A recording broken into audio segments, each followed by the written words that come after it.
Acá estoy, los saludo. Probablemente tenga que desconectar la cámara porque vamos a ver después unos PowerPoint. Entonces no tiene sentido que nos veamos. Si saben de algún compañero que se le complica el ingreso, por ahí avísenle que cambiamos la dirección, ¿no?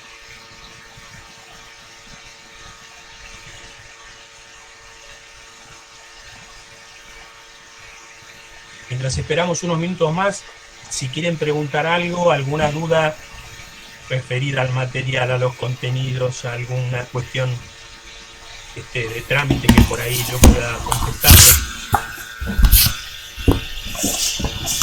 Acá que me dice...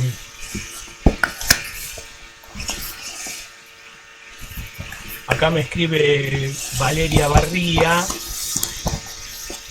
que el docente de sociología ya subió algo a la plataforma. Bueno, perfecto. Ok.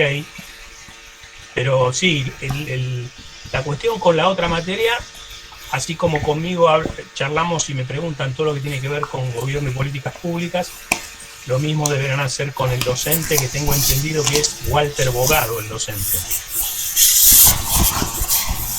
A ver, acá me dice Marangoni, pregunta cómo gestionar certificado de alumno regular. Y eso entiendo, Jorge, que lo tendría que averiguar en la dirección, Deiga creo que es. Supongo que te mandarán un correo, no sé, y si no, que ellos te digan, lo tengo que hacer yo, que te digan qué es lo que tengo que hacer, porque al ser todo informático, no sé, porque no sé quién firma, cómo se firma.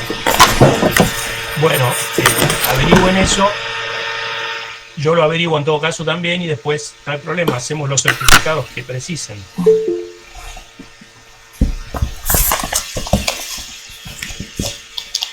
Por el SIU, Camilo dice por el SIU, pero ese trámite lo tiene que hacer el estudiante o lo tengo que hacer yo.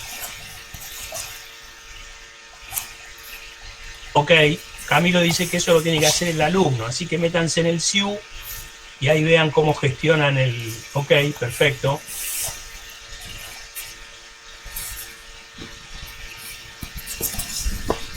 Ah, bien, se lo imprime directamente el SIU, muy bien. Bueno, alguna duda que tengan. Y esto es una red entre nosotros, somos una red de respuestas. Acá a veces no todas las respuestas las tiene el docente. Así que me parece bien que nos comuniquemos de esta manera y que seamos solidarios con lo que preguntan los compañeros. Perfecto. Hola Mayra Rayamila Díaz. Sí, el cuestionario pero todavía no está habilitado. Ahora después fíjense, creo que estaba habilitado a partir de mañana a las 9 el primer cuestionario. Los Power que van a ver acá, yo los voy a dejar subidos en la plataforma como un archivo más, como un recurso más de acompañamiento didáctico a las lecturas de ustedes. El programa todavía no lo subí porque estoy esperando enviarlo para que sea aprobado, y en cuanto esté aprobado lo voy a subir junto con las otras normativas que están ahí.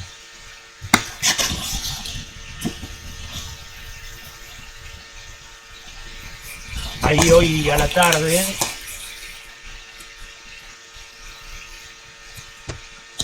hubo un compañero de ustedes que tuvo una inquietud, detectó que había como un error entre dos archivos que debían ser textos diferentes, pero los abría y aparecía el mismo texto. Creo que eso ya lo resolví, así que no hay problema menos.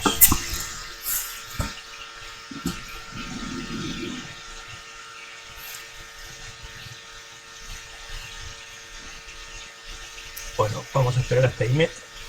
Estuve leyendo el primer texto de Arduino, hoy charlamos sobre ello, digo porque yo lo llegué. Sí, la idea mía es en todas las clases presentarles los temas Y después ustedes lo que tienen que hacer es ir a leer con los PowerPoint que les presento yo, más las lecturas de ustedes, más las respuestas de los cuestionarios. Entiendo que no deberían tener problemas para poder tener buenos resultados en las evaluaciones. Pero sí, yo no voy a dejar de presentarles los temas que después igualmente ustedes tienen que leer.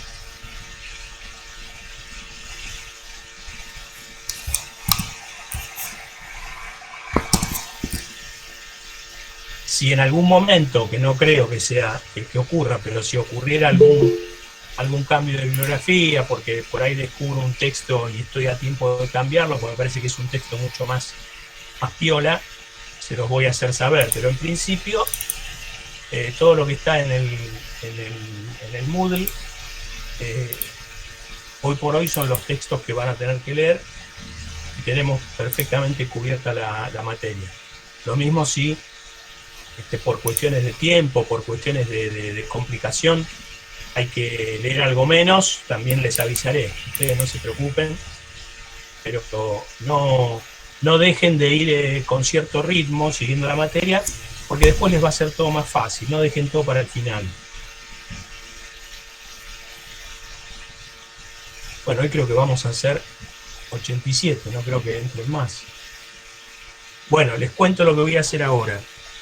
Voy a presentar el PowerPoint para que lo puedan ver.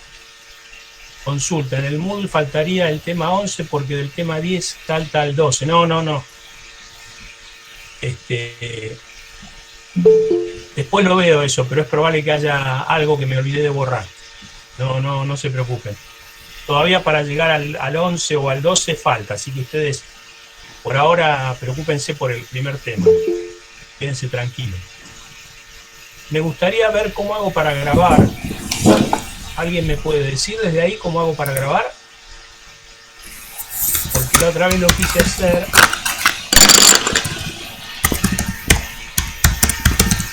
Acá creo que tengo, sí. Ahora ya encontré. La voy a grabar.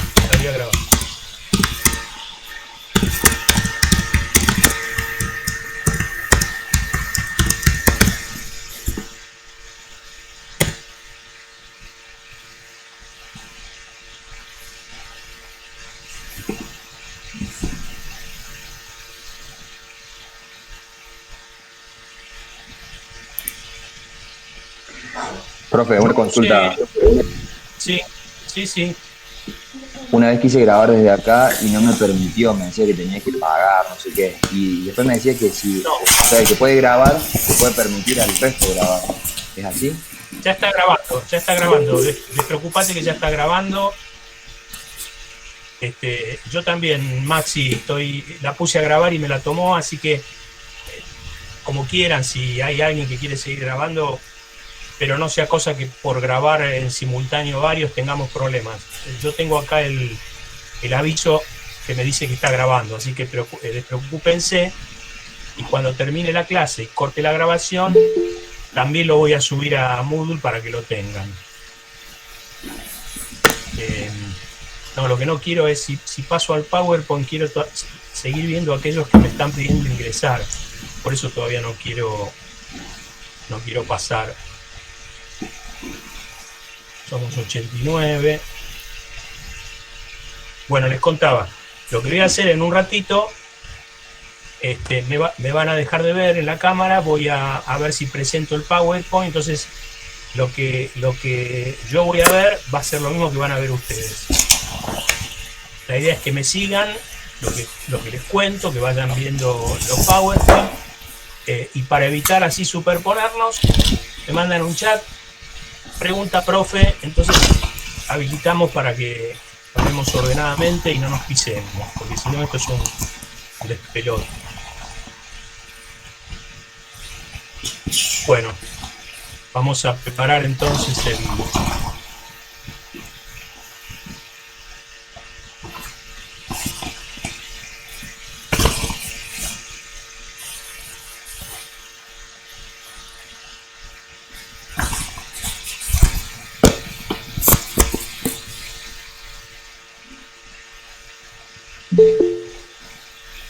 siguen entrando todavía.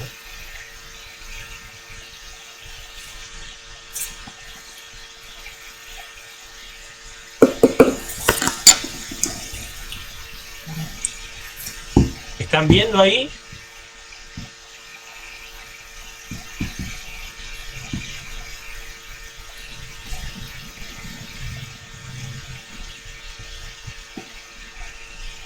Deberían estar viendo un power.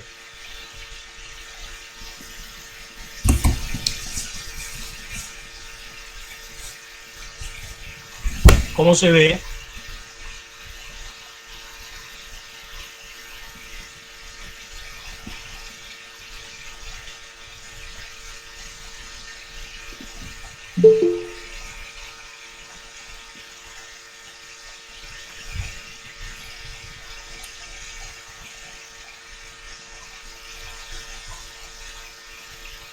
Necesito que me digan si ven mi pantalla. ¿Están viendo mi pantalla?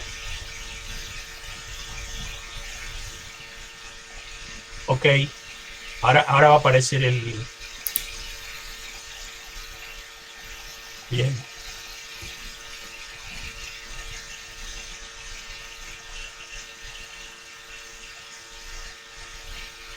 Ok.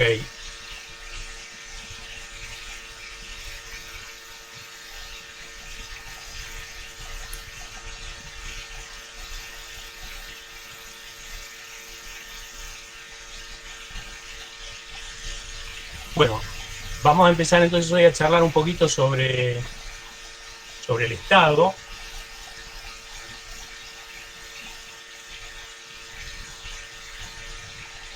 Empezamos nuestra primera clase. Ahí está. Bueno, vamos. No creo que la terminemos hoy, porque son una clase un poquito larga, tiene varias lecturas.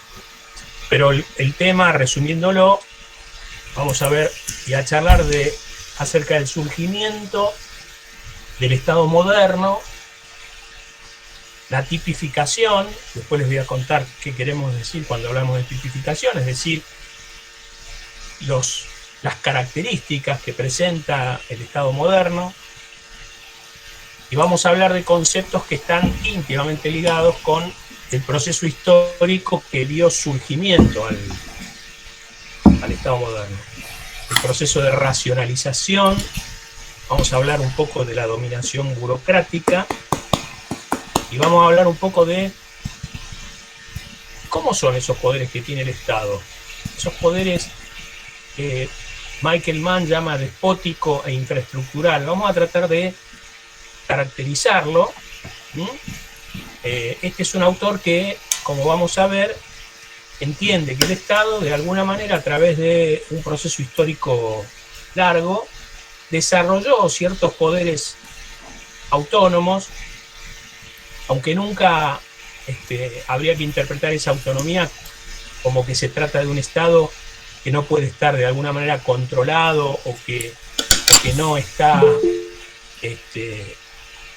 no tiene que cuidarse de aquellas demandas o de aquellas cuestiones que la sociedad civil por ahí le exige, ¿no? Es un tema de teoría política bastante denso, en el que no nos tenemos por qué meter ahora, pero este autor entiende que algunos poderes que caracterizan al Estado lo presentan como una entidad bastante autónoma, porque respecto de otros poderes que no son políticos, el Estado... es una institución bien diferenciada, bien específica. Fíjense cómo voy entrando y saliendo del PowerPoint porque me están pidiendo admisión.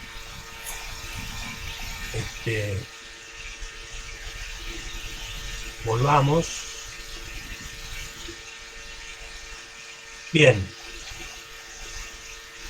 Entonces vamos a ver un poquito...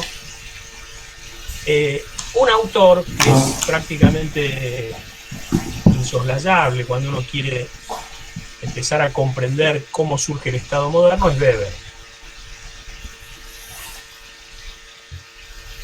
¿Ahí están viendo bien?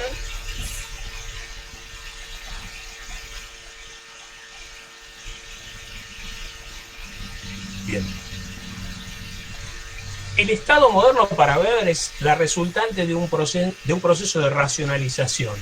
Weber dice, el Estado como lo conocemos nosotros y ahora vamos a definirlo, a caracterizar ese estado que conocemos nosotros, solamente se dio en Occidente, dice Weber, ¿no? ¿Por qué? Porque solo en Occidente, para Weber, se produjo un proceso de racionalización, implicó el surgimiento de un mundo ordenado con criterios racionales, a diferencia del mundo medieval o del mundo de la cristiandad, digamos, que estaba como ordenado en función de la verdad revelada, ¿no? Es decir, Weber dice, el proceso de modernización social es un proceso de secularización, es un proceso que de a poquito va abandonando ese orden encantado que tenía el mundo antiguo, el mundo medieval, el mundo cristiano, y se pasa a un mundo que se empieza a organizar a partir de la racionalidad, es decir, a partir del cálculo. No, el orden social no es un orden que está determinado por una creencia divina o por la necesidad de reproducir el orden divino en la tierra, sino que la vida social empieza a organizarse con cierta racionalidad, es decir, tratando de sopesar los fines con los medios. Es decir, las cosas se hacen de la manera en que conviene hacerlas, de la manera en que se pueden obtener los resultados que uno se propone lograr. El mundo no se ordena porque hay una sagrada escritura que dice cómo tiene que vivir la gente o qué instituciones son las que tienen que existir. Es decir, el proceso de racionalización, barra de secularización, barra de desencantamiento del mundo, implica eso, implica un orden social que debe ser construido por la racionalidad y que en ese sentido se aparta de lo que era el orden medieval. Ustedes saben que a partir del siglo IX, del siglo X y por lo menos hasta el siglo XV, Europa era toda una unidad. Europa era una unidad cristiana y las sociedades vivían tratando de copiar el modelo que supuestamente regía en la sociedad celestial. Es decir, el orden en la tierra era una copia del orden divino. Entonces, las sociedades vivían tratando de imitar ese orden perfecto que suponía el orden celestial, ¿no? San Agustín escribió un libro llamado La ciudad de Dios, la ciudad Civitas Dei, la ciudad civil, digamos, la ciudad de Dios, como que comparaba estos dos órdenes de la vida social, y de alguna manera la gran vocación de la cristiandad era tratar de que la gente viviera en la tierra como supuestamente iba a vivir en el paraíso cuando se muriera, ¿no? Si había como una especie de... El orden social terrestre intentaba ser una copia del orden medieval. Eso con la modernización se terminó. Un proceso largo, que más o menos, para que se ubiquen un poquito, arranca en el siglo XV, cuando se descubre América, empieza a aparecer empieza a provenir de América el metal para acuñar monedas, aparece una economía muy monetaria, como podrán imaginarse, empieza a vislumbrarse lo que va a ser el capitalismo. Entonces, ese proceso de racionalización, que es un proceso de desencantamiento del mundo, en donde el orden social deja de ser revelado, pasa a ser un orden por construir, un orden humano por construir, básicamente está determinado por estos 4 elementos que ponemos ahí. El derecho romano, es decir, la sociedad moderna trae ese aporte que hicieron los romanos, esto de legislar teniendo en cuenta lo contractual, teniendo en cuenta los derechos de las partes, es decir, empieza a aparecer un derecho que era un derecho positivo, un derecho humano, no era un derecho basado en lo que decían las escrituras, en lo que diría Dios, en lo que diría el sacerdote. No, era un derecho construido y armado racionalmente para regular la acción entre los hombres y básicamente las relaciones contractuales, porque empieza a haber capitalismo y no puede haber capitalismo sin contratos, ¿no? Es decir, las relaciones comerciales, la propiedad, todo eso requería un derecho que no era el derecho que proporcionaba la cristiandad. Imagínense que en el medioevo, en plena cristiandad, prestar dinero a interés, por ejemplo, era considerado usura. Es decir, el intercambio de los bienes se basaban en lo que se llamaba en la Edad Media el justo precio. Entonces, no había una idea de regulación, de tasas de interés, el valor del dinero. Bueno, con el surgimiento de la sociedad capitalista, un capitalismo muy incipiente, un capitalismo que no es el que conocemos hoy, empezaba a ser necesario un cierto derecho que regulara las relaciones contractuales. Y ese derecho no podía estar basado en la justicia divina, obviamente. Entonces el derecho romano, por supuesto con adaptaciones, ¿no? Con criterios jurídicos, el surgimiento del capitalismo, ¿no? Que en ese momento empezaba a manifestarse, sobre todo en Inglaterra, a partir de su primera manifestación, si quieren, en términos de propuesta política económica, que fue el mercantilismo, ¿no? Entonces, el capitalismo incipiente, la ciencia, es decir, la aplicación de ciertos conocimientos, ¿no? En materia de derecho, en materia de economía, en materia de administración y organización. Todo eso era parte de ese proceso de racionalización del cual surge el Estado moderno. Es decir, el orden político racional, el orden político moderno, es un orden político basado en la idea del Estado. ¿Sí? No hay orden político, orden social, sin Estado en la modernidad.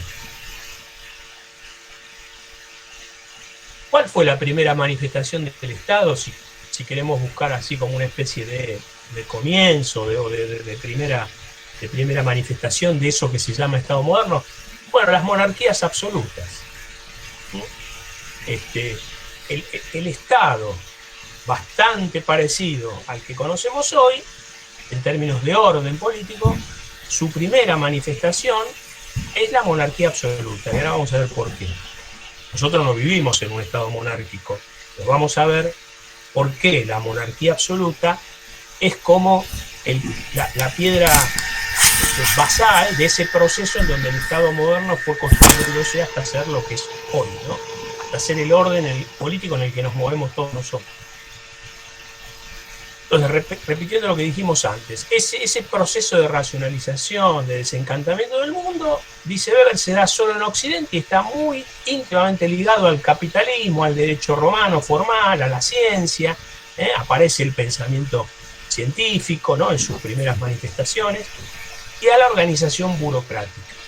Es decir, la organización administrativa del Estado tiene que ver también con esa racionalización que precisaba organizar la vida social a través de instituciones y a través de administraciones que van a tener, a ver, vamos a dar entrada de nuevo,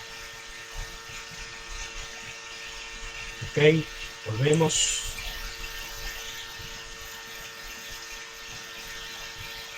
Entonces, decíamos que ese proceso de racionalización va a estar absolutamente ligado, íntimamente ligado a estos elementos que decíamos recién. Y acá aparece algún elemento interesante que cuando uno lee a Weber se pone claramente de manifiesto, ¿no? No pudo haber desarrollo capitalista sin el surgimiento de un Estado moderno, y tampoco pudo haber un Estado moderno si no hubiera habido una suerte de capitalismo emergente. Es decir, el orden político y el orden económico del capitalismo son como las dos caras de una moneda. ¿Sí? ¿Y por qué es esto? Por la cuestión de la racionalización, por la cuestión de lo organizacional. Así como el Estado es concentración de poder político, y ahora vamos a ver por qué, la empresa que aparece en esa primera etapa del capitalismo, que al principio era una empresa absolutamente vinculada al Estado. Cuando yo les mencioné el mercantilismo en Inglaterra, En realidad el mercantilismo era casi, básicamente, la empresa manejada desde el Estado, porque en síntesis el mercantilismo lo que proponía era cuidar muy fuertemente los recursos fiscales del Estado, tratando de vender caro y de comprar barato. Era una economía fuertemente proteccionista que cuidaba muchísimo los recursos fiscales. Entonces, para cuidar los recursos fiscales convenía vender, y en lo posible caro, y comprar lo menos posible o lo menos imprescindible. Esa era la economía de la primera etapa del capitalismo, una economía en donde Estado y empresa eran, no solamente estaban asociados, sino que era prácticamente lo mismo.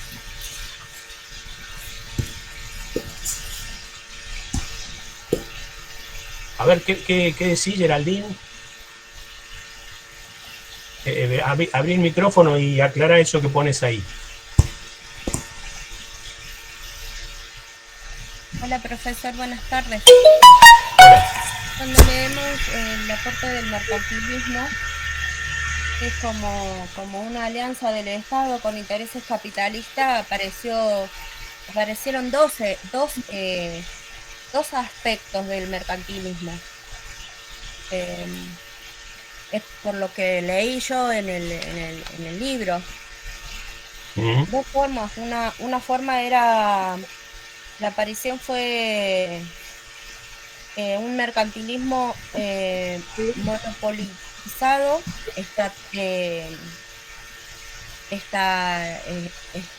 ¿cómo era la palabra? Estamental. Y sí. El segundo, la forma del mercantilismo fue el mercantilismo nacional, que se limitaba a proteger sistemáticamente las industrias nacionales realmente existentes, pero no creadas por monopolio. Eso fue lo que yo más o menos subrayé de lo que leí en el libro, que tenía dos aspectos, digamos, dos formas. Eso era a lo que me refería. Sí, en realidad más que dos formas son dos momentos de un mismo capitalismo que se va construyendo. ¿Por qué? Porque ese mercantilismo estamental es en la etapa en donde recién se está conformando el Estado, como lo vamos a plantear ahora. Porque la sociedad estamental es una sociedad en donde todavía el Estado no aparece en la forma en que lo conocemos nosotros, porque tiene que ver con el grado de concentración del poder. Y ahora lo vamos a explicar. El ejemplo del mercantilismo es un ejemplo que Weber pone para que se muestre cómo el desarrollo del capitalismo a nivel empresarial arranca al mismo tiempo con el desarrollo del Estado. Es decir, Estado y capitalismo, a diferencia de lo que algunos creen, ¿no? De que el capitalismo es enemigo del mercado, del Estado, o el Estado es enemigo del capitalismo. Eso es un relato que se construye a partir del liberalismo, pero históricamente no ha sido así. Históricamente el Estado es una consecuencia del desarrollo capitalista y el capitalismo creció y se desarrolló a partir de la construcción del poder estatal. ¿Por qué en ese momento estamental todavía no podemos hablar de que haya un Estado como el que conocemos nosotros? Tiene que ver con la concentración del poder político. Es decir, en el medioevo, en la sociedad estamental, los estamentos tenían privilegios. Es decir, una sociedad estamental era una sociedad en donde existían los campesinos, por ejemplo, la nobleza, el clero. Básicamente, las sociedades medievales, con diferencias, porque no era lo mismo el medioevo en España, que el medioevo en Francia, que el medioevo en Inglaterra, las sociedades tenían estamentos y cada estamento tenía determinados privilegios y algunos estamentos no tenían absolutamente ninguno, ¿no? Por ejemplo, la nobleza tenía privilegios sancionados, ¿no? Tenían determinados bienes, tenían castillos, tenían tierras. Entonces en ese contrato feudal, los señores feudales le daban por un tiempo tierras a los campesinos para que se autoabastecieran, hicieran producir la tierra para ellos, pero tenían ejércitos, los señores feudales tenían ejércitos. Cuando aparecen las monarquías absolutas, ¿quiénes eran los grandes enemigos de las monarquías absolutas? Los señores feudales. ¿Por qué? Porque las monarquías absolutas, con el surgimiento de los reyes, lo que generan es una concentración del poder político, y eso equivalía a decir que a partir de ahora el único que podía tener ejércitos era el Estado central, el Estado monárquico, el Estado absoluto. Entonces ahí es donde el mercantilismo adquiere esa forma monopolista, porque tiene que ver con que el Estado es el que define las reglas de juego de un capitalismo mercantil. Es decir, a cuánto se vende, a cuánto se compra, si se vende. Era un capitalismo de Estado, un mercantilismo es un capitalismo de Estado.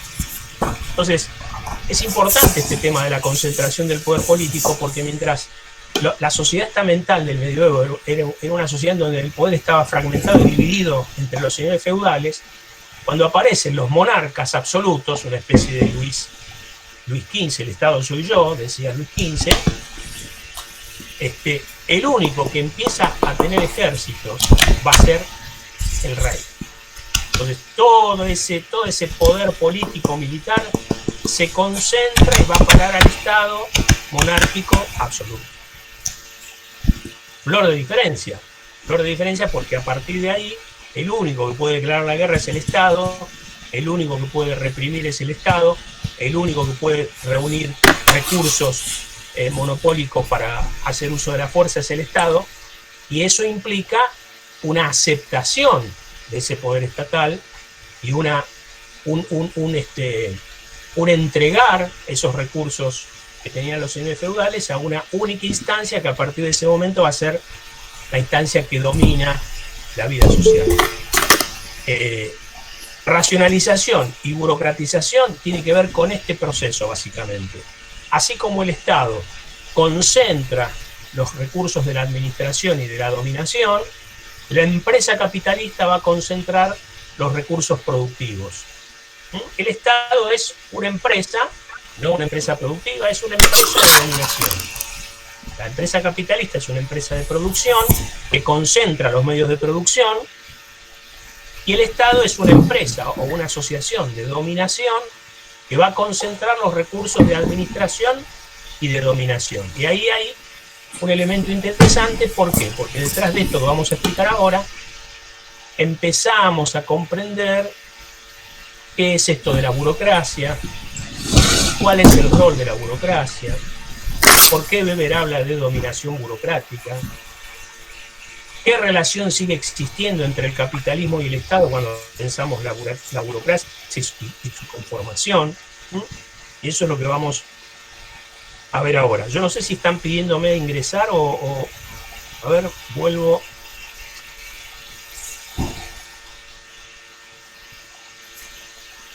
No, pensé que había...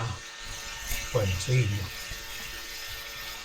¿Se va entendiendo, chicos, chicas?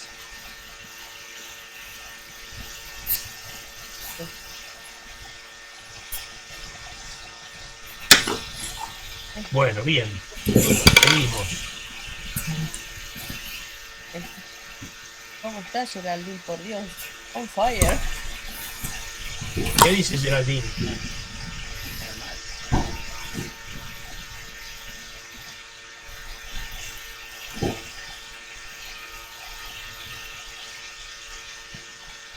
¿Qué es esto que pasa acá?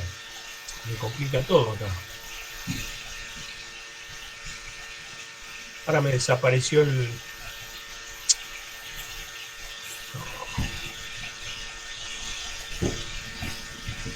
¿Ustedes ven bien ahí?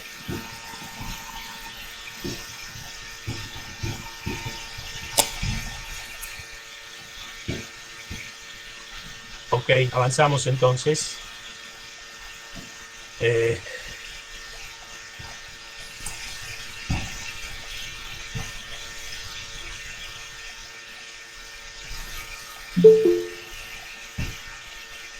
¿Quién entró ahí?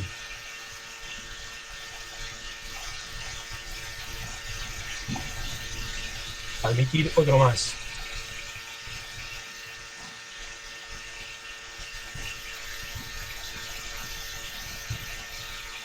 Bueno, vamos entonces ahora a ver cómo Weber empieza a definir, a caracterizar ese estado que dijimos, que se va conformando en este proceso de racionalización occidental europeo, digamos, ¿no? Hay tres frases que me gustaría que ustedes las retengan, porque en base a estas frases después vamos a ver esto de meternos un poquito en esto que acabo de decir recién, ¿no? Esto de que el Estado implica un proceso de concentración de poder político como nunca antes hubo en la historia, y eso implica un golpe mortal al orden feudal, prácticamente por esto que les decía, ¿no? Dice Weber, el Estado racional como asociación de dominio institucional con el monopolio del poder legítimo, eso es lo que se da para Weber en Occidente nada más. El Estado racional es una asociación de dominio institucional que tiene el monopolio del poder legítimo, es decir, puede usar de manera legítima la fuerza. Más adelante dice Weber, el Estado es aquella comunidad que en el interior de un territorio reclama para sí y con éxito el monopolio de la coacción física legítima. Y más adelante otra frase que quise destacar es: la empresa estatal de dominio como administración, dirección política y burocracia. Entonces vamos a ver, a reflexionar en torno a estos conceptos que aparecen ahí.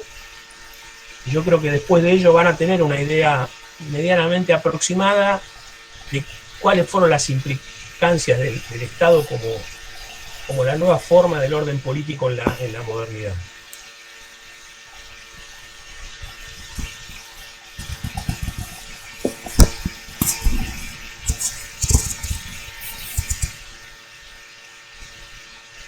¿Por qué decimos que, o mejor, antes de preguntar, vamos primero con esto? Después lo vamos a ver con Oslak también, porque Oslak le presta bastante atención, pero el Estado es básicamente una relación social de dominación, dice Weber. Es una relación mando-obediencia.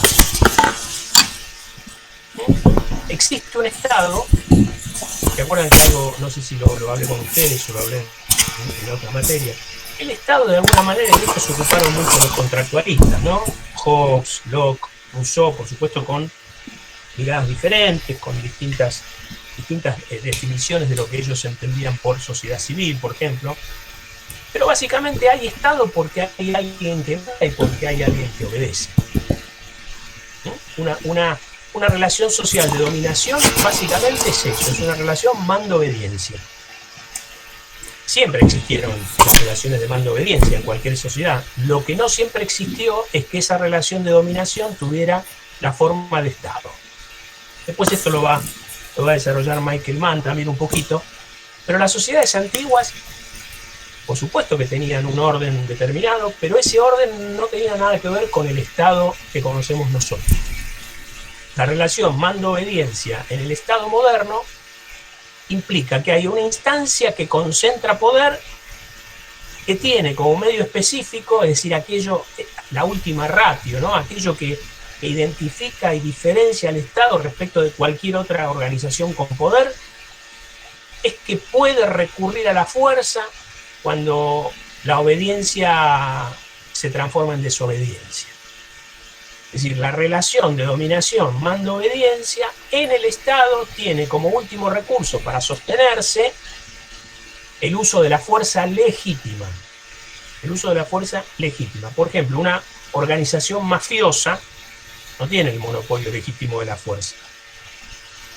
Tampoco está legitimada para usar la fuerza. El Estado sí. ¿Y por qué decimos que está legitimado el Estado para usar la fuerza? Porque esa relación de dominación no solamente se basa en la fuerza, necesita algún tipo de legitimación, algún tipo de justificación, algún tipo de creencia que me permite a mí obedecer a quien manda. Es decir, que me permite a mí reconocer autoridad en los que mandan. Entonces, el uso legítimo de la fuerza como última ratio, como la razón de Estado, como aquello que identifica al poder político estatal.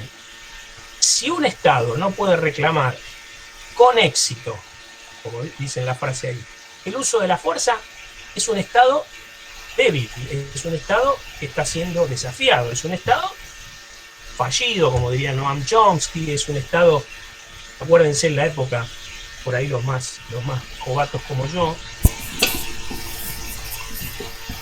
acuérdense de Colombia, ¿no? Cuando todo el mundo hablaba de que en Colombia había un paraestado que era la guerrilla. ¿Por qué? Porque había dos instancias de poder que se disputaban el uso de la fuerza, digamos, ¿no?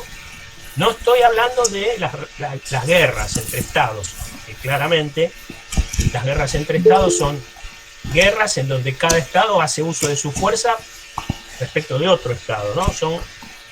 Estamos hablando de la dominación interna, es decir, la obediencia al interior del territorio, y ahora lo vamos a ver. Entonces, ese uso de la fuerza es el último recurso, porque cuando la obediencia flaquea, todo el mundo sabe que el Estado puede hacer uso de la fuerza y nadie le puede decir nada. Por supuesto, nadie le puede decir nada. La cuestión de los derechos humanos, por supuesto, la cuestión de los derechos siempre trata de ponerle límites al Estado, pero el Estado surge con la idea de que al final, para mantener cierto orden y para evitar que la sociedad se disgregue, en algún punto el Estado está autorizado para usar la fuerza. Por supuesto que no está autorizado para hacer terrorismo de Estado, pero está autorizado para reprimir. La represión del Estado es legítima. Más allá de que se la proteste en términos de teoría política, toda sociedad sabe que el Estado, por eso existe la policía, por eso existe la gendarmería, que el Estado tiene capacidad represiva. Después, las cuestiones se regularán a partir de la construcción de derechos de ciudadanía. Por supuesto que el Estado tiene que reprimir sin dejar de cuidarnos. Cuando la represión es para atacar los derechos humanos, eso claramente está en cuestionamiento. Estamos hablando de el poder legítimo. El terrorismo de Estado no es un poder legítimo. Entonces, la represión legítima es, bueno, basta, un gas, un chorro de agua. Todos los estados lo hacen. Algunos más, otros menos. Todos los estados lo hacen cuando entienden que hay algún tipo de desorden que puede complicar la vida social. Ahora, esa legitimación, ¿por qué nosotros obedecemos? ¿Por qué nosotros... El Estado tiene que terminar con esos piquetes? ¿Qué es lo que nos hace a nosotros pensar que hay un Estado que manda, que tiene que haber una sociedad que obedece, y que cuando la autoridad nos dice algo tenemos que acatarlo, tenemos que pagar impuestos? Tres tipos de legitimidad, dice Weber, que existen básicamente. Es decir, uno obedece porque cree en la ley. Entonces ahí estamos hablando de una legitimidad determinada por la ley, no por Carlitos o por Juancito, por la ley. Gobierne quien gobierne, la legitimidad de ese Estado, la legitimidad de ese orden, la legitimidad de esa autoridad, no está en el nombre de quien gobierna, sino está en el rol de lo que es para nosotros un gobernante. Entonces, esa legitimidad es legal, es impersonal. El que gobierna tiene que ser obedecido, ¿no? En términos así. A ver, tengo otro para entrar acá. Me están matando con lo de la transmisión. Bien, volvemos. Entonces, una legitimidad, una creencia en que está bien obedecer, tiene que ver con aquella que pasa por la ley. La ley dice que al que gobierna hay que hacerle caso, por lo menos en términos de autoridad. No importa si lo voté o no lo voté. Se sabe que el que gobierna, gobierna, y gobernar es mandar. Y si hay alguien que manda, hay alguien que obedece. Pero hay otra legitimidad. Las sociedades aceptan ser mandadas y aceptan obedecer porque también entienden que hay ciertas costumbres que así lo dicen. Es decir, es una legitimidad que Weber llama tradicional.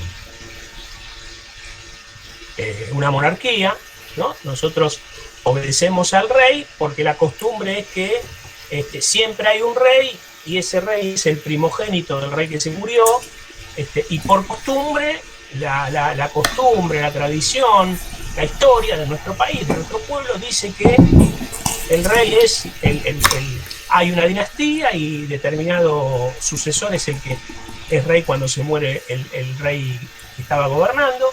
Es decir, no es la ley, sino que es la costumbre. Eso es mucho de las monarquías. Y finalmente hay una obediencia basada en la idea del carisma. Es decir, hay sociedades que obedecen a quienes gobiernan porque entienden que quien gobierna representa una misión importante, la liberación del pueblo, la salvación, la oposición al imperio. Hay una relación directa entre quien gobierna, entre el líder y el pueblo. Es decir, no es la ley impersonal, tampoco es la tradición o la costumbre, sino que es un vínculo directo entre quien gobierna y el pueblo. Ejemplos tienen miles, el que siempre surge acá cuando hablamos de esto es entre nosotros, como parte de la historia nuestra, claramente es el peronismo, hay un montón de otros acá y en todos los países. Básicamente esos son lo que llama Weber los 3 tipos ideales de legitimidad. ¿Por qué son tipos ideales? Bueno, Weber es un sociólogo que trabaja mucho con la metodología de los tipos ideales. Como es un animal en términos de conocimiento de la historia, Weber, él entiende que, y esto es una metodología que él impulsó y promovió, él entiende que uno a la historia no la puede conocer con un grado de precisión y de realismo absoluto. Uno lo que puede hacer es aproximarse lo más posible a cómo la historia se da, cómo el hecho histórico se vive. Entonces, el tipo ideal es ideal, ¿por qué? Porque es como una construcción del investigador que imagina que el Estado moderno tiene estos elementos. Entonces, observando países, observando situaciones, observando periodos de la historia, construye tipos ideales, tipologías, clasifica. Entonces, cuando decide construir una tipología de legitimidad o una tipología de poder, él entiende que en la historia se dan básicamente estas 3. La legal, la tradicional y el carismática. Y que cada una de ellas se define o tiene esas características que vimos recién.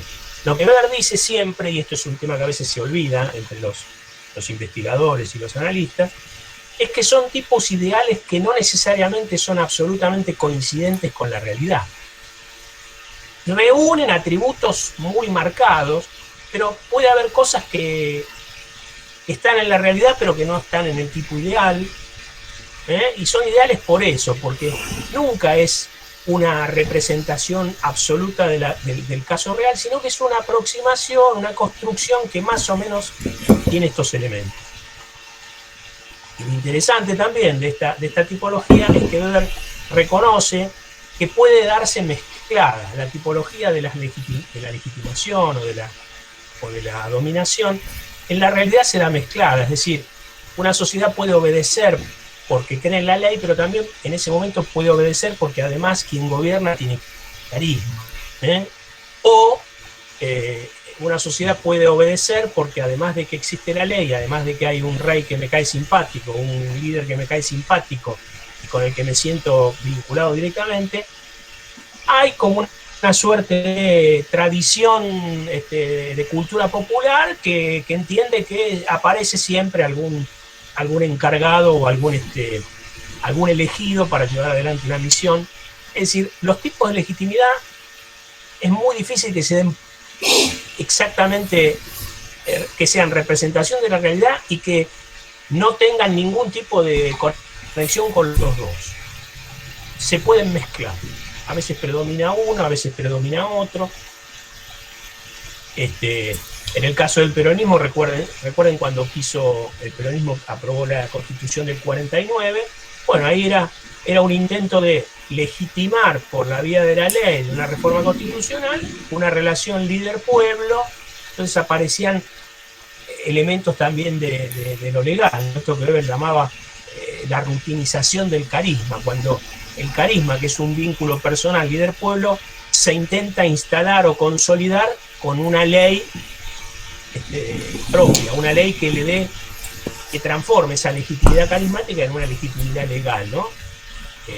Según Weber, son formas de sostener determinada relación mando-obediencia porque claramente la relación carismática es la más débil, es la que más sufre el desgaste, ¿no? Porque se muere el líder y la relación mando-obediencia se quiebra. Entonces, cuando hay una relación legalizada, una relación, inclusive una relación tradicional que está basada en la costumbre, suele tener más sostenibilidad esa relación, ¿no? Es bastante común, y hay casos en la historia, por ahí recientes, donde se pone en evidencia esto. Piensen en Venezuela, por ejemplo, cómo cambió la historia venezolana a partir de la muerte de Chávez. Entonces, el elemento carismático en general es un tipo de dominación menos sostenible, más precaria, busca siempre fortalecerse con algún tipo de legalidad, es extraordinaria porque en general suele aparecer y suele ser así como disruptiva, suele ser extra institucional, porque aparece y por arriba del orden institucional, no se reconoce necesariamente en el orden institucional, tiene un poder transformador importante porque justamente esta relación mando-obediencia de repente aparece y puede negar determinados. Piensen, por ejemplo, en el vínculo populista del que habla Laclau, ¿no? Como esa lógica de construcción del sujeto populista, agregando demandas populares, en general no suele ser captada por el orden institucional. Entonces el populismo suele ser una construcción mando-obediencia que rompe el orden institucional. ¿Por qué? Porque no se reconoce en ese orden institucional. Bueno, todas estas reflexiones tienen que ver con cómo la relación mando-obediencia representada en el Estado moderno, con el uso monopólico de la fuerza, está sostenida en algunas de estas creencias y a veces en un poco de cada una, depende de los casos, depende de la historia de cada país, pero básicamente eso es lo que sostiene al poder. El poder no puede sostenerse eternamente con la fuerza, sino que requiere también cierta legitimación, cierto consenso, porque no se puede estar a los palos permanentemente. Entonces el poder precisa cierta aceptación, y Weber entiende que estos son los tipos que se dan en la historia de legitimación de una relación inmensa. Ahora, y acá empezamos a entrar en tema. Sí. Weber habla de una persona tipo caudillo en su libro, cuando habla de carisma. Sí. Y habla también de que esta persona o este sistema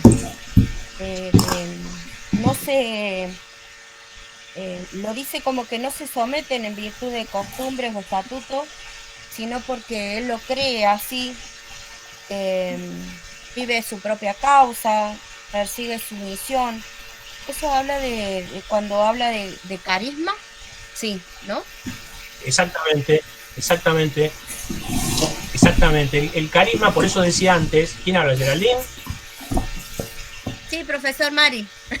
Geraldine es mi hija. Grande, Geraldine está afilada, se ve que leyó, me encanta. Tienen que leer porque está bueno, así empezamos a intercambiar reflexiones. Exactamente así. El carisma es, siempre el poder es una relación. Siempre el poder es una relación. Acostúmbrense a pensar que el poder nunca es a ver cómo decirlo, algo que uno va y compra, dame una porción de poder, dame un cacho de poder. El poder se construye en la relación entre el que manda y el que obedece. Siempre es una relación. Esa relación, mando-obediencia, en la legitimación carismática, es una relación en donde, como bien dice Weber y bien decís vos, el líder está convencido de que tiene una misión por llevar para adelante, pero también ese líder es líder porque hay un pueblo que lo declara líder. Es decir, a ver, para que se entienda, nadie es líder porque lo decide. El líder es producto de una aclamación de sus seguidores. Es decir, Perón empieza a ser líder en el 17 de octubre, no antes. Entonces, la relación carismática, como también la relación legal, la relación de mando-obediencia basada en el carisma, es una relación líder-pueblo. El pueblo visualiza al líder y el líder responde, acepta. Entonces ahí se concreta esa relación mando-obediencia. Entonces, hay una misión que el líder entiende que tiene que llevar adelante, pero porque el pueblo entiende que ese es el líder que puede llevar adelante esa misión. Son las dos cosas. La sociología weberiana es una sociología de relación. No es como He-Man. ¿Se acuerdan de He-Man? Tengo el poder. Bueno, nadie tiene el poder si no hay alguien que le hace saber que tiene poder, ¿no? Y el poder siempre está en función del otro. El otro tiene menos o no tiene nada, pero el poder necesita del otro. Si no puedo ser náufrago en una isla y sentirme poderoso, porque no tengo a nadie a quien mandar. En este caso estamos hablando de una relación mando-obediencia. Ni siquiera tengo a alguien a quien matar si quisiera hacer que ese poder fuera fuerza, porque no es lo mismo poder que fuerza, ¿no? El poder implica hacer que el otro haga lo que yo entiendo que tiene que hacer. En el caso del Estado, como dijimos, hay mandos y coacciones que tienen que ver con determinado orden. No cruce el semáforo en rojo, pague los impuestos, pásele la cuota alimentaria a su ex esposa. Eso es parte de la autoridad del Estado, eso es parte de una relación mando-obediencia en la que se basa cierta vida civilizada, ¿no? Después, obviamente, construcciones de Estado de Derecho y democracia, por supuesto que sí. En el fondo, la construcción de ciudadanía lo que hace es tratar de que esa relación mando-obediencia sea lo más democrática y lo más preservadora de la vida social, no más que eso, ¿no? Por suerte, aunque a veces pareciera que sí, por suerte, en algún punto, y después lo vamos a ver cuando veamos a Mann, en algún punto el poder de los estados tuvo que ir adecuándose a las exigencias de la sociedad civil movilizada, de una sociedad civil crítica, de una sociedad civil demandante de derechos, ¿no? De ampliación de derechos, ¿no? Pero claramente es una relación, la carismática, entre el que está convencido, entre ese caudillo que entiende que puede llevar adelante una misión que el pueblo espera y que el pueblo reconoce en ese caudillo que justamente él es el que va a llevar adelante la liberación nacional, el desarrollo. Si estamos hablando de una sociedad teocrática, el representante de Dios, Alá, Mahoma, bueno, hay un montón de variantes, pero en donde se verifica este vínculo, ¿no? Este vínculo muy personal, que es lo contrario al legal. En el carisma, yo le hago caso al gobernador porque es fulano. Y no hay una ley, hay una cuestión directa, movilización, me convocan a la plaza, entonces hay como una cosa ahí directa. Sigue existiendo, aparece en momentos de la historia, en general asociado a las debilidades de la legalidad institucional que no satisface las demandas de actores nuevos, movimientos sociales nuevos. Es propio de los populismos, ¿no? Esto de buscar por fuera de las instituciones la solución a los problemas de la gente, del pueblo, digamos, de los sectores populares.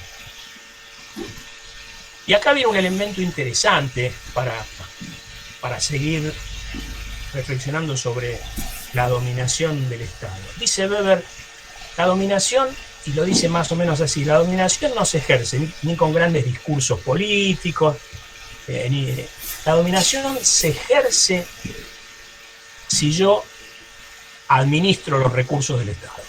Es decir, la dominación en el Estado moderno se ejerce porque hay alguien que administra los recursos estatales.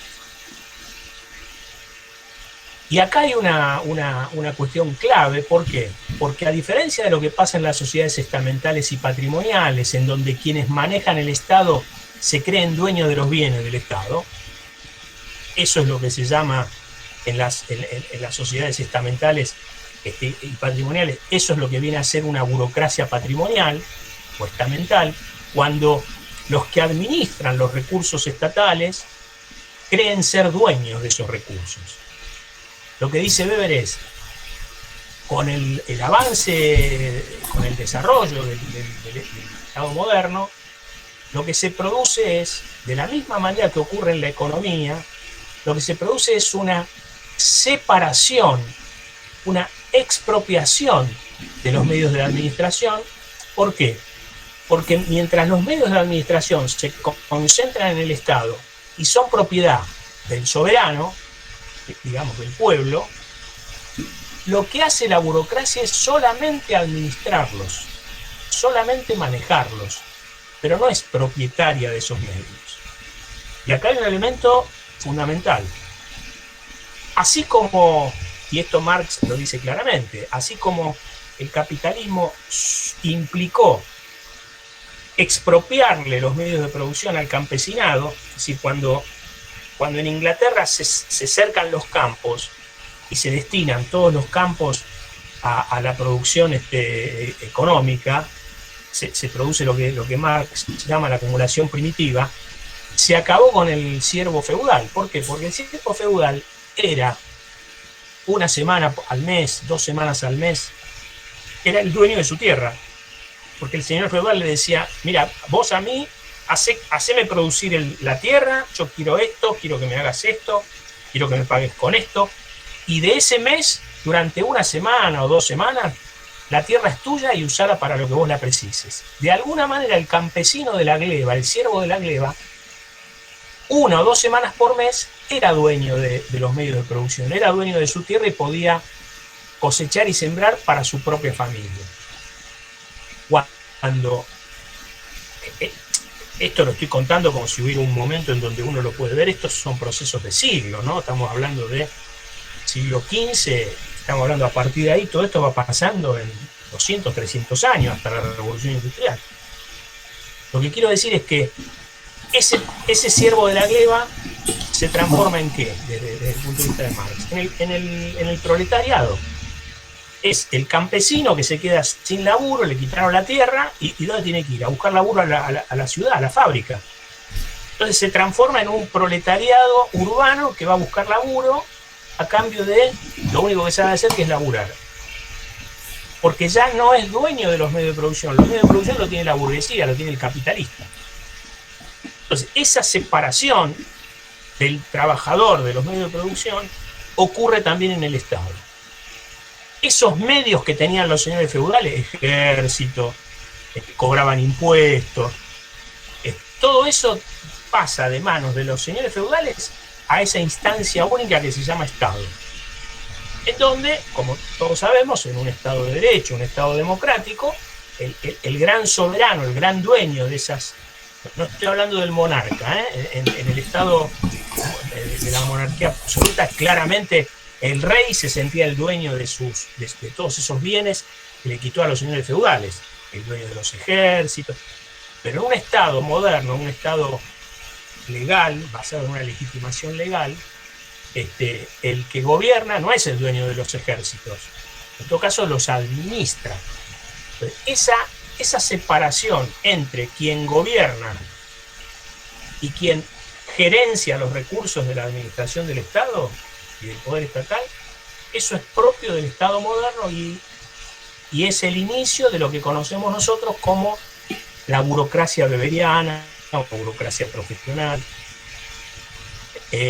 No es un cambio menor. No es un cambio menor, ¿por qué? Porque es todo un proceso en donde los bienes van siendo cada vez más propiedad de la sociedad, propiedad del soberano, del pueblo, y que aquel profesional, aquel capacitado, aquel especializado en administrar, lo único que hace es eso, es administrar con la mejor racionalidad, con el mejor criterio, con el mejor conocimiento, para ir resolviendo los problemas que tiene una sociedad. ¿Me explico? Es decir, un Estado en donde quien gobierna se cree dueño de los recursos estatales es un Estado patrimonial, un Estado que intercambia favores, da empleo a cambio del voto. Es decir, cuando vemos que hay algunas de esas prácticas, que todavía las hay, bueno, esas prácticas son prácticas de épocas en donde todavía el Estado y la burocracia y la administración de los bienes públicos se la realizaba con criterios patrimonialistas. Cada vez menos. Todavía sigue habiendo algunas prácticas como esas. Entonces, esa práctica responde a la etapa, no sé si ustedes oyeron hablar del famoso spoil system en Estados Unidos y en todos los países. Era el spoil system. El que gana se lleva todo. El que gana y se hace cargo de la administración estatal arrasa con todo y pone a lo suyo. Todavía hay algo de eso, y es así. Pero ¿con quién no puede hacer eso? ¿A quién no puede sacar? A la burocracia de la administración pública, a la burocracia permanente. Porque una cosa es, las dos cosas son las dos caras de una misma moneda, pero una cosa es quien viene a gobernar, otra cosa es quien administra los recursos del Estado. En otras épocas no había empleados permanentes, lo que hoy conocemos, y seguramente estos temas ustedes los van a conocer tan bien como yo, porque todos somos parte de del mundo estatal, así que no les va a costar mucho leer esto y comprender bien de lo que hablamos. Pero en las épocas del spoil system no había empleados permanentes, no había empleados de planta. El que ganaba se llevaba todo. Entonces había como una suerte de decisionismo que de alguna manera lo que estaba indicando es que el que ganaba era el dueño de los recursos de administración. Cuando empieza a conformarse esta burocracia beberiana, esta burocracia profesionalizada, meritocrática, de carrera, empieza a ser protegida por esta idea. Es decir, como lo único que hace esta burocracia es administrar los bienes que son de todos, tenemos que preservarla de los cambios políticos. Entonces, la burocracia también es un tipo ideal, porque no existe la burocracia tal cual la plantea Weber, pero se parece bastante.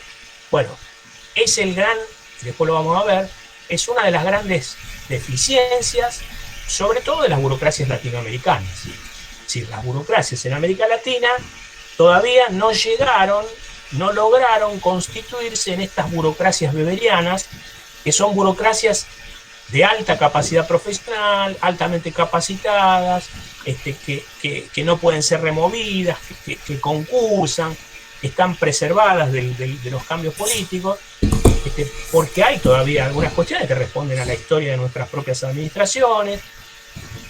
Muchas cosas también ocurren en otros países, no crean que solamente ocurre en América Latina, pero lo que está claro es que cualquier texto que ustedes lean de administración y de burocracia, cuando aparecen las discusiones, en general se sabe que en América Latina, por ahí no tanto en países como los nuestros, que somos burocracias medianamente capacitadas, no estamos en el peor de los mundos, pero tampoco estamos en el mejor, como por ahí hoy puede ser el caso de Chile, el caso de Brasil, el caso de Costa Rica, pero en general las burocracias latinoamericanas tienen todavía mucho por andar, y todas estas cuestiones se pusieron en discusión muy fuerte a partir de, acuérdense, las reformas estatales que se iniciaron allá por fines de los 80 en América Latina y yo diría en el mundo, a partir del neoliberalismo y del nuevo management, ¿no? La teoría del nuevo management.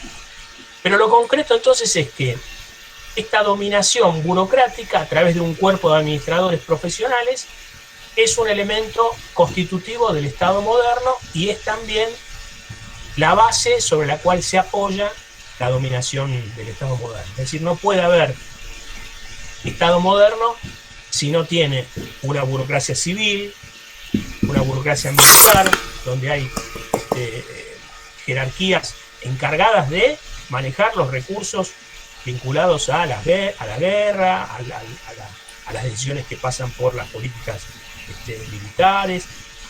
No puede haber Estado moderno si no hay un Ministerio de Educación con una burocracia especializada en resolver cuestiones de política educativa. Es decir, el Estado moderno es al mismo tiempo un Estado, y después lo vamos a ver bien con Mann, un Estado que va especializándose en términos institucionales, va diferenciándose en términos institucionales, y eso requiere permanentemente cuerpos de profesionales altamente preparados y capacitados para resolver y encarar estos problemas que hoy llamaríamos de política pública, pero siempre teniendo en cuenta esta cuestión, ¿no? De que a diferencia de lo que ocurría antes, lo que ocurría en la sociedad estamental, donde casi no había Estado, y de lo que ocurría en la monarquía absoluta, con el surgimiento de un Estado moderno, legal, ni hablar democrático y de democracia representativa, estos cuerpos de administradores son claramente profesionales que se encargan de administrar lo que es de todos, ¿sí? Y eso no era antes así. Y ahí hay un tema interesante porque la teoría política también se va a meter a analizar estas cuestiones, y algunos están los que idealizan a la burocracia, están los que entienden que es la culpable de todos los males, están los que son por ahí más equilibrados y tratan de analizar las situaciones particulares, los procesos históricos, si las burocracias son autónomas respecto de los poderes fácticos o están al servicio de los poderes fácticos, si realmente pueden oponer a determinados mandos a nivel gubernamental, pueden oponer determinados criterios desde esa mirada que tiene la burocracia permanente como empleado del Estado. Es decir, hay todas cuestiones teóricas que están lejos de tener la verdad respecto de estas cuestiones, pero lo claro es que este proceso es un proceso que va a diferenciar lo que es el Estado a partir de la modernidad respecto de lo que era el Estado en el momento de crisis del orden feudal.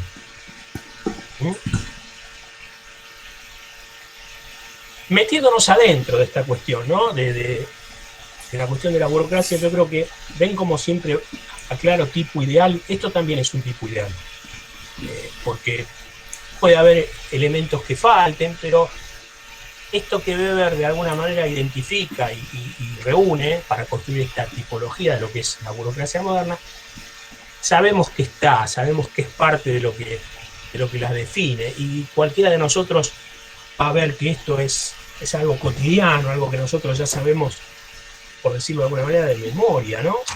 Si una burocracia moderna, un tipo ideal de burocracia, que dijimos, y reitero, no tiene nada que ver con las sociedades estamentales, las sociedades patrimonialistas y con ese spoil system que surgió en los primeros años del siglo XIX. Una burocracia moderna a la Weber supone autoridad, es decir, hay roles de autoridad dentro de la burocracia, hay cargos, hay nombramientos que se deben hacer de determinada manera. Esa autoridad del burócrata implica asignar tareas, implica sanciones, implica procedimientos para hacer determinadas tareas. Una burocracia implica jerarquía funcional, implica también tramitación jerárquica. ¿Vieron cuando a veces nos dicen, no, tenés que mandarme la nota firmada por tu jefe? Una burocracia, estamos hablando de una burocracia de la época de Weber, seguramente saben que muchas cosas hoy están modernizadas, ¿no?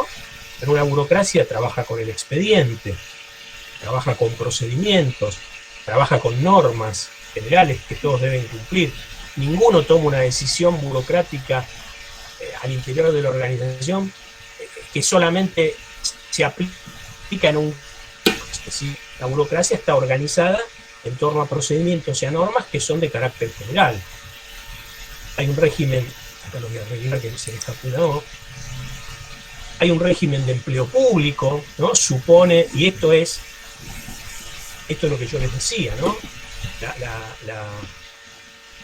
Las burocracias fueron de alguna manera, yo creo que muchos problemas se fueron resolviendo, algunos otros todavía es más difícil, hay cuestiones culturales, pero el régimen de empleo público fue mejorando porque lo que se conoce en el campo de la administración pública, lo que llamó reformas del servicio civil, fueron las reformas del servicio civil, lo que pasó con la burocracia en Francia, es decir, cómo aquellos que van a trabajar al Estado en Francia, qué tienen que hacer para ser empleados del Estado. Entonces tienen que someterse a determinadas pruebas, tienen que aprobar determinados exámenes, son contratados por el Estado, tienen derecho a cobrar determinados sueldos, tienen obligaciones que cumplir, pues tienen que concursar para acceder a determinados cargos. En Inglaterra lo mismo, ¿no?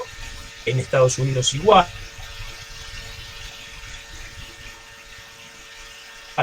Las reformas de la burocracia en todos los países del mundo fueron las que fueron resolviendo esos problemitas que hablábamos antes, ¿no? Si a partir de que hay una ley de empleo público, que hay una obligación de respetar la estabilidad del empleado público, que hay, en algunos casos existen y en otros casos todavía es una asignatura pendiente, esto de aprobar una carrera administrativa que le permita al empleado avanzar, crecer, acceder a cargos. Bueno, todo eso se fue mejorando, algunos países lo han logrado con mayor perfección que otros, pero debe haber, sí o sí, al hablar de burocracias weberianas y modernas, debe haber un régimen de empleo público que más o menos vaya regulando y que haya superado esto que decíamos antes, ¿no? Si hay un régimen de empleo público y ese régimen se debe respetar y todos entramos como corresponde y tenemos la antigüedad mínima exigible, no puede venir un gobierno nuevo con el que no tenemos demasiada simpatía a decir andate. Esas cosas medianamente se han logrado resolver, porque a principios del siglo era muy común, no solamente en la Argentina, sino en todos los países del mundo, y Estados Unidos serios problemas tuvo. Hay un libro muy interesante que se los recomiendo, tengo algunos capítulos digitalizados, que se llama la reforma de los servicios civiles o la construcción de la burocracia, y analiza en el marco de un proceso histórico con sus particularidades, analiza cómo eso se hizo en Francia, en Inglaterra y en Estados Unidos. Muy interesante el librito de François Dreyfus. Bueno, tiene que ver con estas cuestiones. Pregunta. Quiero escuchar preguntas de ustedes porque estoy hablando mucho solo y quiero que me digan si se entiende, quiero que me pregunten lo que no entienden, quiero que hagan aportes, ¿puede ser?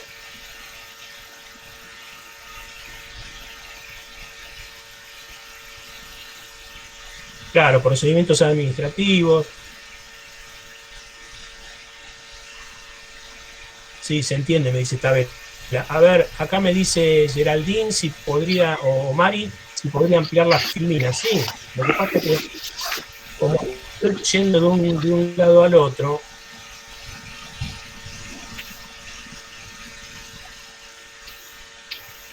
estos son elementos, el tipo ideal weberiano tiene estos elementos. Después lo vamos a ver cuando veamos modelos de gestión pública.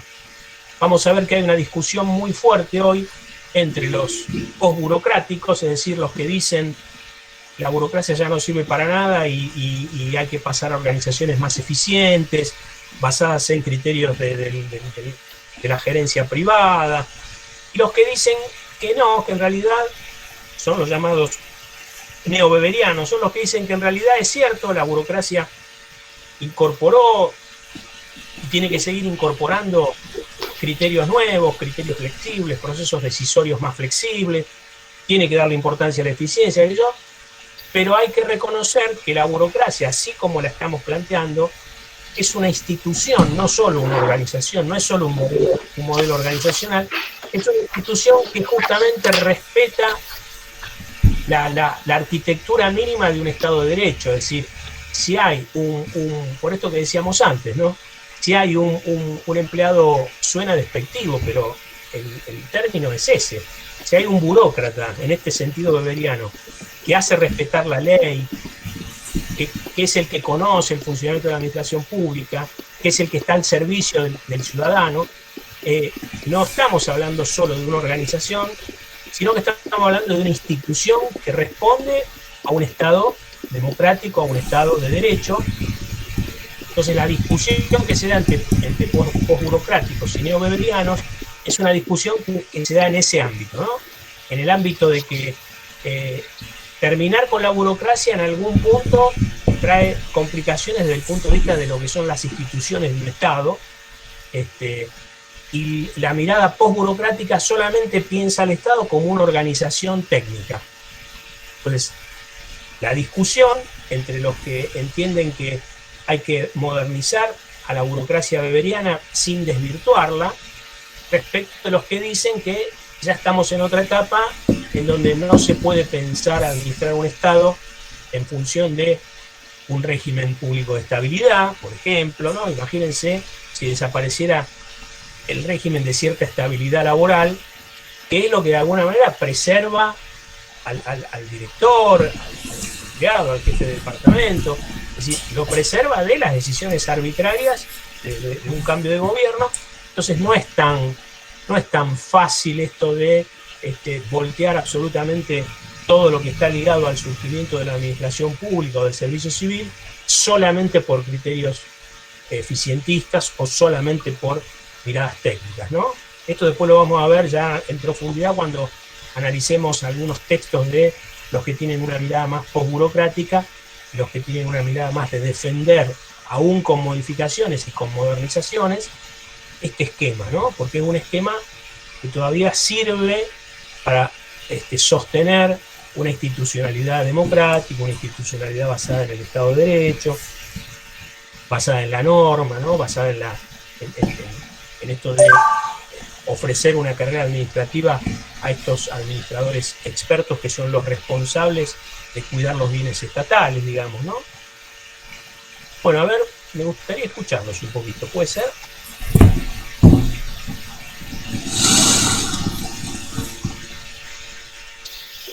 Sí, profesor. Me quedé con esto que usted estaba... ¿Se escucha? Perfecto, sí. Sí, me quedé con esto que usted había dicho hace un rato, el tema de que no puede venir un Estado o otra autoridad y como que no puede modificar todo lo que es la burocracia del Estado o las instituciones, porque sí. Y esto me trae de referencia a la década del 90, la década de Menem, porque también creo que la participación del Estado, la Constitución o cómo el Estado se desarrolla sus actividades depende mucho del sistema económico, ¿no? Por eso digo, en la época de Menem sucedió esto de que el Estado, con el apoyo político también, y por la implantación de un nuevo sistema económico a través de la globalización y de un sistema económico neoliberal, tomó poder sobre esto y hizo lo contrario, o sea, hizo exactamente lo que usted decía, que el Estado no puede hacer lo que quiere. Bueno, privatizó las empresas, eso lo sabemos todo el mundo, Antel, qué sé yo, no sé. Privatizó los recursos económicos. Por eso me quedé con eso, a ver si se podía ampliar un poquito sobre ese tema. Bueno, está perfecto lo que usted dice, está perfecto porque justamente en los 90, fines de los 80, principios de los 90, se pone en discusión en el mundo y sobre todo en América Latina estas dos miradas. Cuando avancemos, van a ver un texto muy interesante, que lo subí ayer, lo reemplacé por otro, de un autor que se llama Koldo Echavarría. Y van a ver, primero contextualizo esto que usted bien dice. Claramente en los 90, fines de los 80, después de la etapa de ajuste fiscal y achicamiento de del tamaño del Estado, con esto que usted dice, las privatizaciones, la disolución justamente de muchos regímenes de empleo público, por esto de que al ser privatizadas las empresas, muchos quedaron en la calle, ¿no? Todos lo sabemos, muchos lo habrán padecido. Claramente en los 90 lo que se da es una discusión muy fuerte acerca de estos dos modelos, con una clara hegemonía del pensamiento gerencial.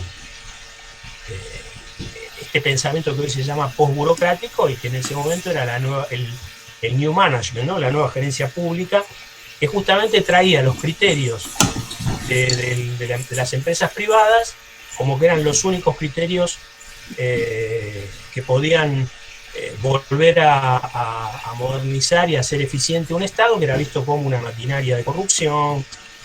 Bueno, un poco lo que se intentó hacer en estos 4 años que terminaron. Decirlo es así. El esquema de Dios gobernando es este esquema. Este esquema en donde justamente, ¿ven?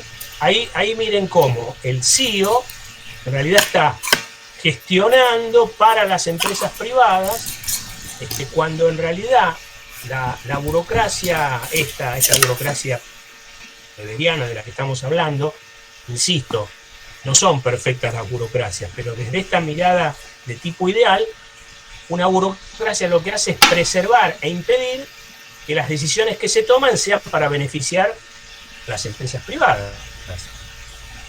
Habiendo un cuerpo de empleados públicos permanentes, que son los directores de administración y que están ahí entre quienes gobiernan y quienes gestionan y administran los recursos, es como una protección frente a las decisiones de los gerentes, que en realidad vienen, como pasó en estos 4 años, a favorecer los intereses privados a partir de decisiones que terminan beneficiando a estas empresas energéticas. Bueno, ya lo sabemos.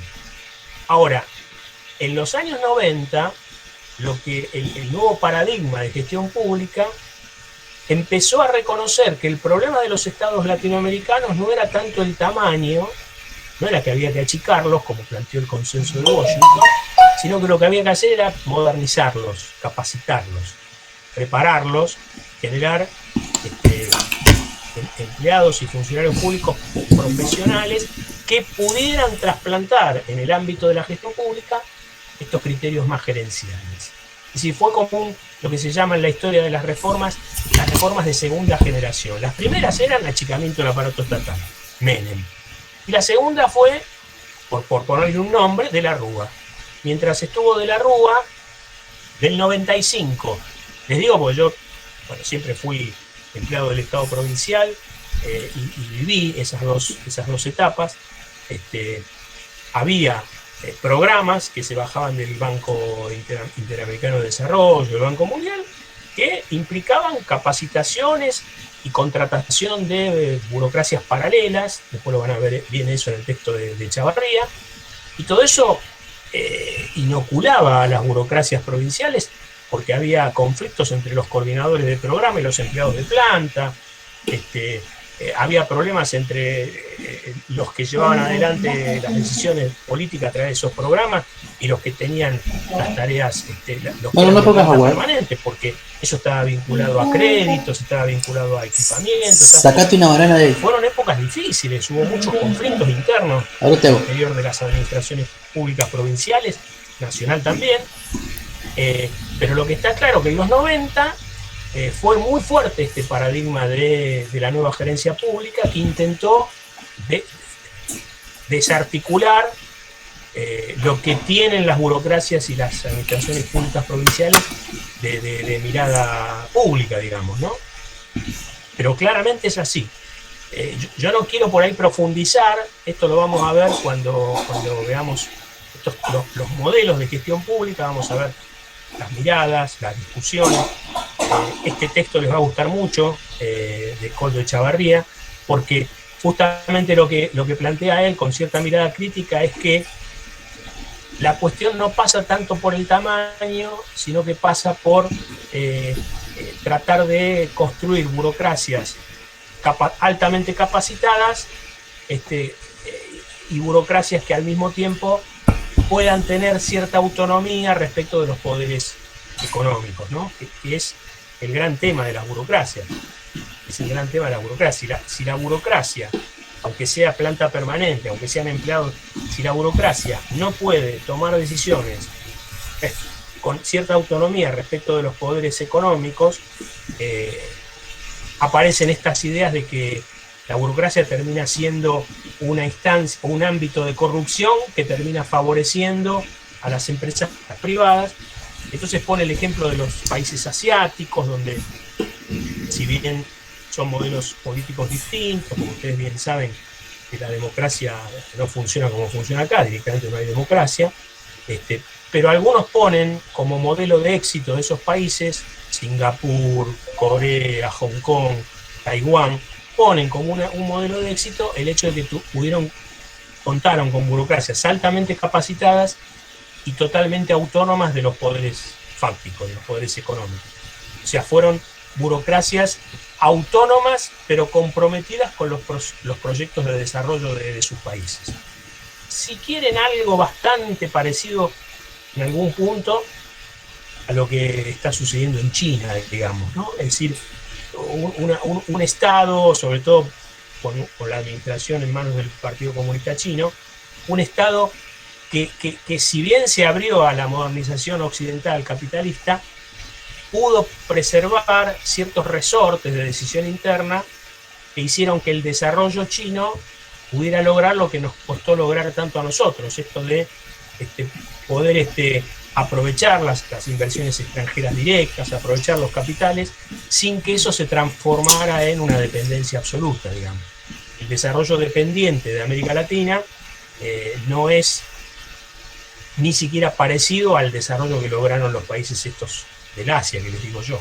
Entonces, hay un montón de estudios, de investigaciones que intentan explicar cuáles son las variables centrales para comprender y para poder explicar las razones de por qué países en principio bastante menos poderosos en términos de recursos lograron un desarrollo inesperado en otras épocas del mundo, y muchos entienden que una gran clave explicativa es esas burocracias autónomas altamente capacitadas que pudieron ponerse al hombro estos proyectos de desarrollo. Bueno, después lo vamos a ir viendo con otros textos, pero claramente es como bien dice usted, en los 90 esto estaba en el ojo de la tormenta, esta cuestión estaba en el ojo de la tormenta y todavía sigue estando en el ojo de la tormenta, porque fíjense que cada tanto viene algún tipo de gobierno con algún discurso modernizador del Estado. Y lo que nosotros tenemos que hacer como empleados públicos, como futuros administradores públicos, es siempre tratar de tener miradas críticas, tratar de hacer lecturas comparadas y tratar de ver por dónde pasan estas propuestas, ¿no? Estas propuestas modernizadoras que a veces son más de lo mismo, son discursos que se actualizan pero siguen siendo los mismos discursos de antes, y en la discusión entre posburocracia y neobeberianos está esto. Ustedes lo van a ver no solamente acá, son temas que a veces se pueden leer en los diarios, con opiniones de periodistas, aparecen estas ideas. Estos 4 años que pasaron son 4 años como para hacer un análisis bastante interesante de qué pasó con el Estado. Hay análisis muy piolas acerca de cómo cambió la relación entre los gerentes del Estado y las empresas económicas, ese vínculo que siempre existió, cuando en épocas anteriores eso solamente se daba en el manejo del Ministerio de Economía. Hay algunos estudios muy nuevos que muestran que esa relación de captura, las empresas a través de los CEOs han logrado capturar espacios de decisión estatal, no solamente en áreas de decisión económica, sino desarrollo social, energía, planeamiento estratégico. Es decir, ya el Estado es un ámbito, un espacio de disputa que no solamente se reduce a la decisión en materia de política económica. Bueno, esos son elementos nuevos, novedosos, que hablan de que esta relación entre Estado y poderes fácticos, esta relación entre burocracia y empresas, es una relación que todavía tiene mucho para analizar, ¿no? Bueno, la idea es empezar a transitar ese camino juntos y desde esta materia puntualmente ver algunas cosas, por lo menos comprender por dónde pasan las grandes discusiones, y después todo esto va a atravesar absolutamente toda la carrera que ustedes van a hacer, porque este es un eje, yo diría que es un eje transversal a la licenciatura. Esto de qué mirada tenemos respecto del Estado y cómo nos parece que el Estado puede gestionar en beneficio de todos los recursos públicos, creo que es el gran tema, porque también es cierto que uno no puede dejar de entender, de asumir y de aceptar que tenemos problemas que resolver, ¿no? Que no siempre los problemas y las razones del fracaso están puestas afuera, sino que también nosotros sabemos que tenemos administraciones que mejorar, que tenemos problemas que resolver, que tenemos problemas de corrupción. Bueno, son todas estas cuestiones que hacen a los contenidos y a la carrera que ustedes van a empezaron a cursar, y que tienen que ver con eso, ¿no? Hay discursos sobre la transparencia, discursos sobre la gestión pública abierta, que son discursos construidos desde miradas poco adecuadas para lo que nosotros entendemos que debe ser una administración pública. Pero también es cierto que no podemos tirar todo por inservible. Lo que tenemos que hacer en todo caso es, como algunos textos que hay muy interesantes, tratar de adaptar creativamente aquello que nos puede servir para mejorar como organización y como administradores públicos, pero sin desvirtuar, ¿no? Sin quitarle a determinadas instituciones esa especificidad que tienen por el hecho de ser instituciones que manejan bienes públicos. Entonces ahí hay criterios. Sí. Mari. Hola. Con respecto a eso, cuando se desvirtúa, ¿para qué fueron elegidos? ¿Para qué se los eligió, ya sea por carisma o por votación popular y democrática? Weber lo dice acá en el libro. El que hace política aspira a poder ya sea como medio de servicio de otros fines, ideales o egoístas, o poder por el poder mismo, o sea, para gozar del sentimiento de prestigio que confiere. Creo que cuando llegamos a eso, a la parte egoísta del poder, se desvirtúa para qué fueron creadas las organizaciones y la administración. Y a veces yo cuando leía esto me sentía como que Weber estaba hoy acá, ¿no? Viviendo el hoy, ¿no? Es como que me pasó eso con este texto, hasta donde pude leer, porque no lo leía todo, pero bueno, eso nomás quería decir.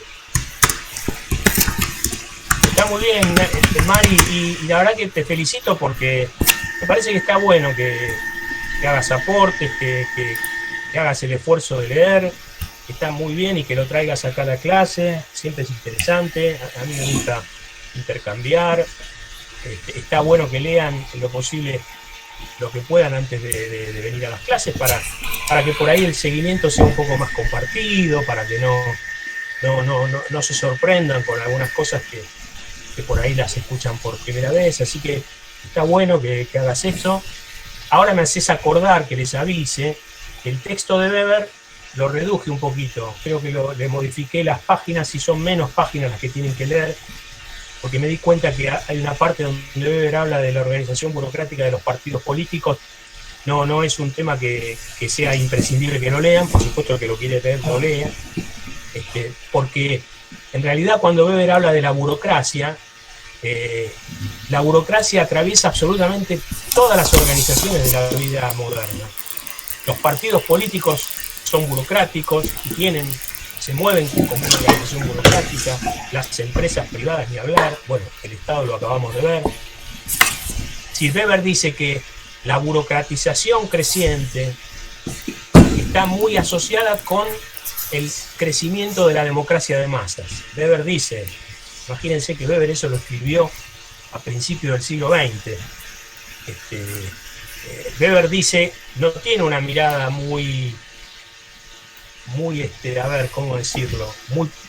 Muy optimista acerca del futuro, porque Weber dice que la organización creciente va a terminar anulando muchas facetas de la vida social, ¿no? Weber va a decir que las organizaciones van a terminar siendo como jaulas de hierro para los habitantes de las sociedades. Lo que pasa es que se está dando cuenta que esas organizaciones burocráticas que están absolutamente en todos los ámbitos de la vida crecen cada vez más y en paralelo con el crecimiento de la democracia de masas. Porque claro, una sociedad con tantas instituciones, con tantos problemas que resolver, tiene que hacer como diría Durkheim, una división del trabajo. Tiene que decir, bueno, vos ocupate de esto y capacitate para esto, vos ocupate de esto y capacitate para aquello.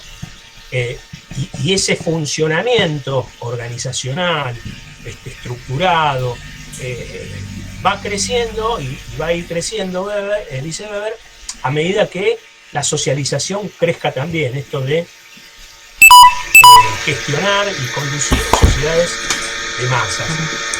Pero no me pareció que tenían que leerlo, porque a mí lo que me interesa es que reflexionemos puntualmente en la organización burocrática desde el punto de vista de la administración estatal. Después el que quiere puede leerlo, no hay ningún problema, pero tampoco quiero meterles lecturas que pueden ser lecturas para otro momento. Me hiciste acordar, así que fíjense, no sé si alguno se metió en la plataforma Moodle, le cambié, creo que es de la página 1047 a la 1077 y antes era hasta la 1117. Así que quería avisarles. Si alguno lo imprimió, sabe que tiene que leer menos de lo que decía antes, ¿no? Bueno, ¿alguna otra pregunta?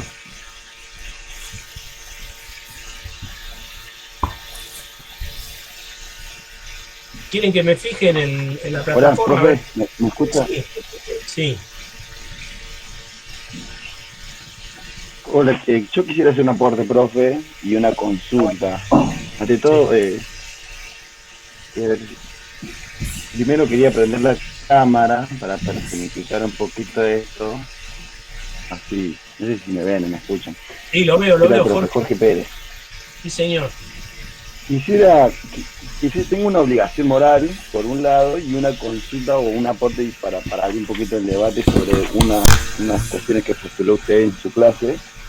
En principio, cuando habla de Estado y capitalismo, que ambas se desarrollan contemporáneamente, interdependientemente, calculo, hay un colectivo hoy de compañeras que nos están enseñando que paralelamente al Estado y el capitalismo se construyó lo que es el patriarcado, y en esa migración que usted muy bien definía de los siervos que se convirtieron en proletariado y que la migración del campo a la ciudad hizo que se transformaran en trabajadores proletarios en búsqueda de suplir sus necesidades a partir del trabajo, también implicó que los compañeros varones fueran los que vayan en búsqueda de suplir esas necesidades y las compañeras mujeres sean las encargadas del trabajo de reproducción y de cuidado en el hogar, y esa relación dio esa constitución a lo que hoy las compañeras muy bien definen como el patriarcado, ¿no? Y lo proponen como contemporáneo a la construcción tanto del capitalismo como del Estado. Y eso para mí era una obligación moral porque, bueno, comparto con mucha militancia de compañeras que no me perdonarían de no decirlo. Por un lado. Y por otro lado, yo agarraba, yo no sé si era crítica de usted o del autor, cuando hablaba de la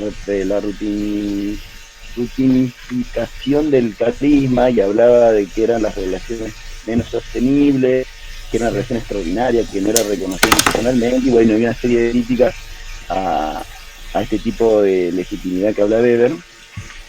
Y me llamaba la atención, me preguntaba a mí mismo, si bien no era la más institucionalizada, por qué en los procesos de socialización, y me refiero a la educación, en el estudio de la historia del Estado Nacional, porque esta relación de legitimidad y dominación es la que más se reproduce a la hora de enseñarnos la historia argentina, ¿no? Como que nos enseñan San Martín, Belgrano, más venido en el tiempo de los primeros presidentes, Perón, y siempre líderes sociales, y no nos enseñan o no hacen tanto hincapié en lo que significa los sistemas de dominación mucho más legítimos, legales, por ejemplo, o el tradicional, digamos, porque en las escuelas nos enseñan como que la educación burguesa es carismática y no tanto legalista. No sé si se entiende mi pregunta, pero en realidad es un debate que supongo también para entender, si bien no es la más institucionalizada, ¿por qué en las escuelas nos enseñan una historia carismática? ¿Bien?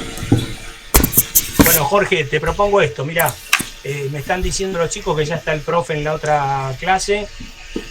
Traete el aporte tráetelo el miércoles que viene y lo charlamos, que hay algunas cosas interesantes para decir.